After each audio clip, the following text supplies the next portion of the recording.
I need you to sit with me for a few minutes. Not while you scroll, not while you half listen. Really sit with me, because what I'm about to tell you cost me 50 years of my life to understand. My name is John. I'm 77 years old. I drove a truck for most of my life. 48 states, thousands of highways, millions of miles of asphalt under my wheels. And I spent almost all of those miles chasing money. Not comfort, not passion, not purpose, money. Because I believed money would fix something in me that felt broken.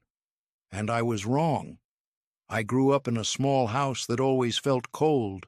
Not because we didn't have heat, because we didn't have enough of anything. There was never enough food in the fridge, never enough gas in the car, never enough money to fix what was broken. But what I remember most wasn't the empty cupboards. It was my mother's silence. She was tired, always tired, working 2 jobs, coming home late, eyes heavy, hands rough. She didn't hug much, didn't talk much, didn't laugh much. I don't blame her now. But when you're a boy, you don't understand exhaustion. You just understand absence. I used to watch other kids run into their mother's arms after school. Mine would be at work, or asleep, or staring at a wall like she was somewhere else. And something inside me made a decision very early on. I will never be this poor again. I will never feel this small again. I will have money. So much money that no one will ever look at me the way people looked at us. Money meant safety. Money meant love. Money meant I mattered. At least that's what I believed. When I turned 21, I got my commercial license. By 23, I was hauling freight across state lines. By 30, I was barely home. I told myself I was building something. Every extra mile was another $1. Every overnight haul was more security. Every holiday I missed was temporary sacrifice. I became the guy who always said yes to another load. Dispatch would call at midnight. "John, can you take this run?" "Yes." "Snowstorm coming through Colorado?" "Yes." 14 hours straight? "Yes." Because every mile meant I was getting further away from that little boy standing in an empty kitchen. I didn't realize something important.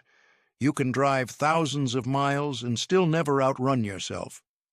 I got married at 29. She was kind, patient, the kind of woman who didn't ask for much.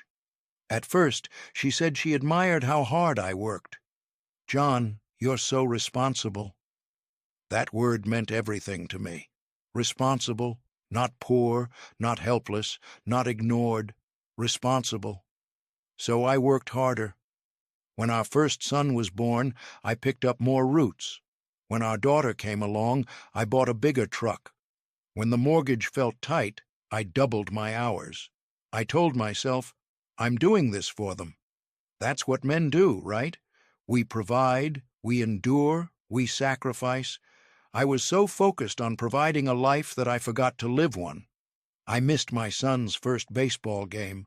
I missed my daughter's school play. I missed anniversaries. I missed quiet evenings. But I never missed a paycheck. And for a long time, I thought that made me a good man. By the time I was 45, I had what I used to dream about. A house that didn't leak, 2 decent cars, money in savings, no more choosing between groceries and electricity. I remember standing in the driveway one evening, looking at the house, feeling like I had finally made it.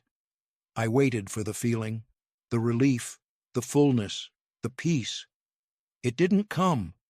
Instead, something else showed up. Fear. What if I lose this? What if the economy crashes? What if I get sick and can't drive? What if it's still not enough? That's the thing nobody tells you about chasing money. The more you have, the more you're afraid to lose.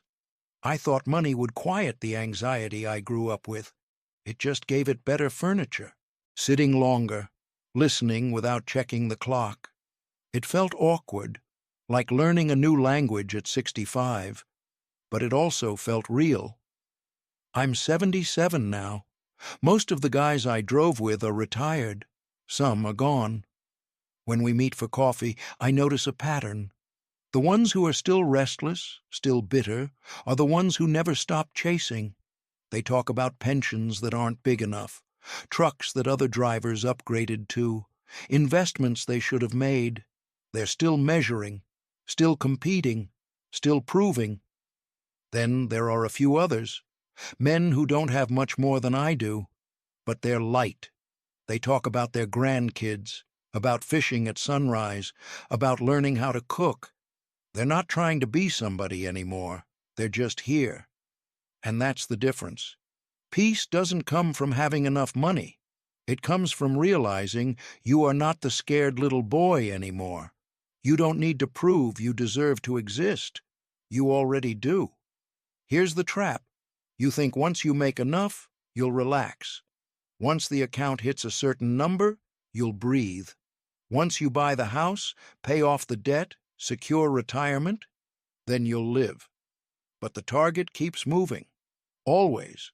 You hit one milestone, your mind invents another. Because the problem was never the number. It was the belief that you weren't enough without it. And no amount of money can fix a belief. Only you can.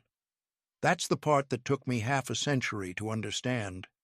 I didn't need more miles.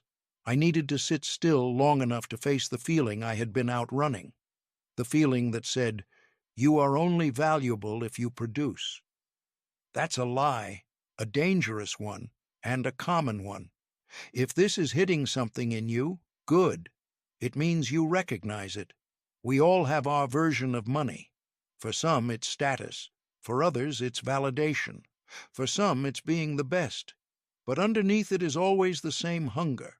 To feel worthy, to feel loved, to feel safe. I spent 50 years thinking those were things you earned. They're not. They're things you allow. If you're 25 right now, listen carefully. If you're 40 and exhausted, listen even closer. Do not postpone your life waiting for a number. Do not trade presents for provision. Do not confuse survival with living. Yes, be responsible. Yes, work hard. But don't disappear inside your own ambition. One day you'll look up from the driver's seat, or the office, or the gym, or wherever you're grinding, and realize the road behind you is longer than the one ahead, and you'll ask yourself what it was all for. I'm not telling you money doesn't matter. It does. But it's a tool, not a cure. It can buy comfort. It cannot buy wholeness. That's an inside job. And if you don't do that work, no amount will ever feel like enough. I used to think strength meant pushing through. Now I think strength means slowing down, saying no to one more run, sitting at the dinner table without your phone, looking your child in the eyes, looking yourself in the mirror, and saying, I am enough, even if I stop. That sentence used to terrify me. Now it frees me, because real freedom isn't financial, it's internal. It's waking up without the constant pressure to prove your worth. It's not needing the world to confirm what you already know. You matter, not because of your income, not because of your job title, not because of how much you can endure. You matter because you're here, breathing, human, alive.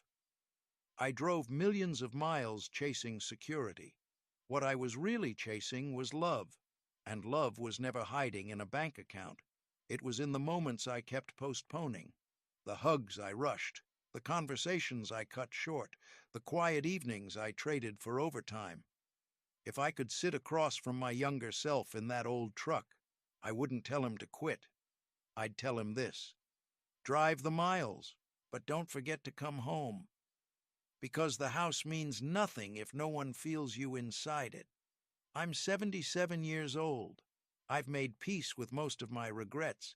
But if sharing this saves you even 10 years of chasing the wrong thing, then maybe all those miles weren't wasted.